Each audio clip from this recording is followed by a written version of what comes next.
Hey, it's Steve Riley. Welcome to this episode of Great Practice, Great Life. And one of the things I always joke about is a great life can be very, very expensive. And you need to have a great practice to drive cash flow and profitability to both of those elements of your life, a great life and a great practice. And today I have my friend, colleague, co-conspirator in your great practice and great life, Jeannette Byrd. So Jeannette, welcome to the podcast.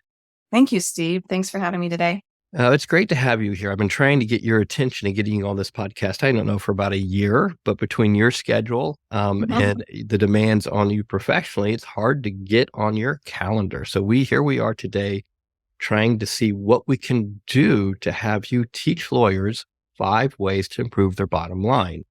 But before we get too deep into this, there's some unique things about you. So let's first talk about who you are and what you do. Now, I know you as a CPA, a tax advisor, the founder and managing CPA, I guess, managing partner of Byrd Associates. So let's talk for a few minutes about who you are so people can understand where you're coming from, because your perspective is completely different from mine. We're both committed to the same thing, which is helping attorneys build a great practice and great life. But let's talk about your background and perspective for a little bit. So let's start there. So where are you and what do you do? So I am in Florida and I have my own CPA practice. And what we do is we help attorney law firms build their business. So I love building businesses and I have the best job ever because I can build my business while I help all my clients build theirs as well. My background is I have a master's in tax. I've been practicing as a CPA for 30 plus years. Started when I was like 10 years old. I know that about you. Like you're it was a prodigy. Yeah. But I also happen to have a husband and a daughter who are both attorneys. So I have helped my husband build his law firm from the ground up.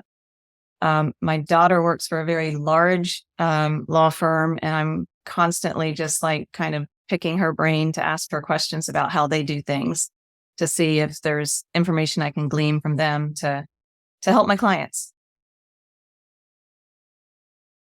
So strategy number 1 to improve the bottom line is actually to, and I'm going to say it this way and tell it from my viewpoint, and you can correct me as you see it, is to actually take a professional attitude towards your financial life. So if we look at the 4 business skills to grow a practice, one of those is cash flow and, profitability management. And the core of this is how to know your numbers, what your numbers are, and to take a professional approach to this. The thing that you just listed are probably the 4 or 5 problems I've seen over and over where the lawyers are trying to save money on their accounting process. So they get a family member, a spouse, a paralegal themselves, who are generally terrible bookkeepers, to put them in that role to, quote, save money. And it actually ends up costing them money because they don't get good data. It takes them a few years to really realize that they have terrible data. And if they've got a family member in there, now they've got to remove a family member as a part of their team.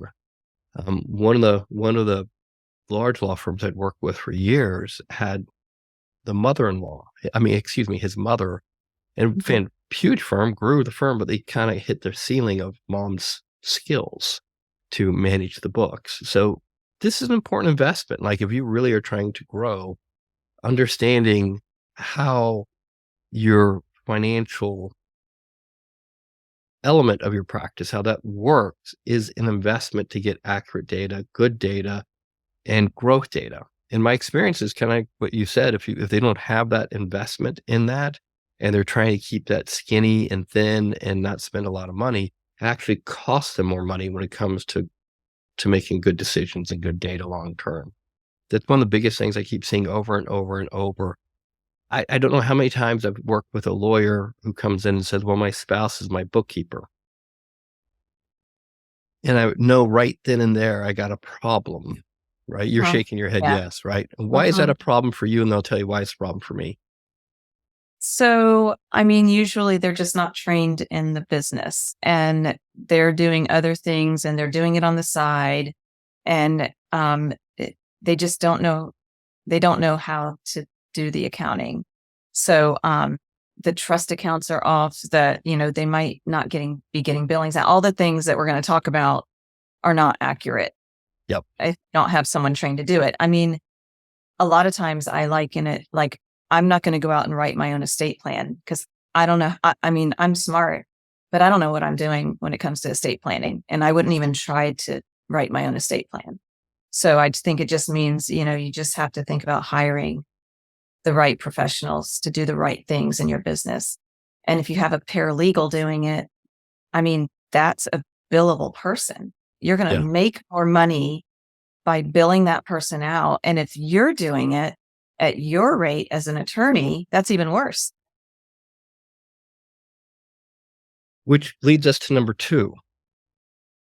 One of the ways to improve the bottom line, and you and I have talked about this, this is something that hits, you said it's a problem about 90% of the firms that you onboard. So let's talk about number 2. What's one of the ways to improve the bottom line?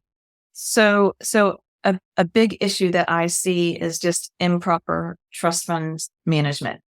And tracking. So, a lot of times and the 90% is a lot of the clients we onboard think that their trust accounts are reconciled.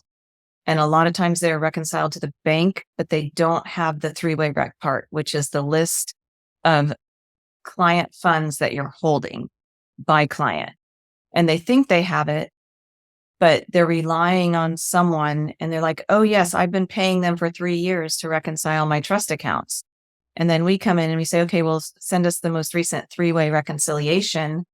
And they don't have one. So, not only is that detrimental to your bottom line, it's detrimental to your license. The state bar associations are really cracking down on the trust accounting. And I've got a couple of states that are actually requiring reporting to the bar association on the trust funds. And so it's a huge issue. And again, if you go back to number 1, you're relying on someone or paying someone to do something that they just aren't trained to do. You got to get the cash out of there and into your general once you've completed the work. Which brings us to the third way of increasing their bottom line, which is one of the favorites, one of the ones that you and I have talked a lot about. So talk to me about number 3. So number 3 is your billing and collection systems and processes. Attorneys don't like to have to do the billing. I mean, most of my attorneys, they just like dread doing their billing. And whether it's flat fee or hourly, and the only ones that I don't have an issue is with PI firms usually, because they get the settlement money in and they take their money. But anyone who's hourly or flat fee, you have to have a system for it. You have to have some dates set.